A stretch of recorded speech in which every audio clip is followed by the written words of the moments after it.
Renting versus buying. What are the pros and cons? First, no landlord can kick you out. Look, when you're renting, you can be evicted if your landlord decides to sell the home, rent to somewhere else, or otherwise end the lease. 2, you can customize your space when you own your own home. You can do anything you want to with it, like paint your kids' room pink, replace the flooring, or completely remodel the kitchen. 3, predictable payments. When renting, your rent will likely go up each year or every time you sign a new lease. But if you get into a fixed rate mortgage on your home, your mortgage payment rarely ever changes, but based on taxes. 4, appreciation. Home values have increased historically on an average of 5% every year.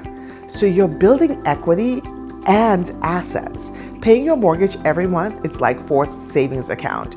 You're investing in your home and its value increases over time while your rent goes directly to your landlord. Number 5, tax benefits. Homeowners can deduct mortgage interest and property taxes on their tax return. Consult your accountant to learn more about that. 6, help retire. If you buy your home, the idea is to eventually pay off your home and be mortgage-free, ultimately reducing your monthly expenses, which helps you when you retire. Are you still on the fence?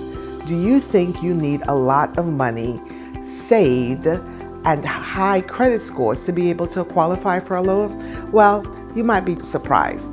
Don't just guess. Call me today and I can help you get into your dream home ownership into reality. Or at very least, help you get prepared to be able to buy a home sooner than you actually think. I'm 𝙁𝙤𝙩𝙖𝙩𝙗𝙁 with eXp Realty, your real estate solutions expert.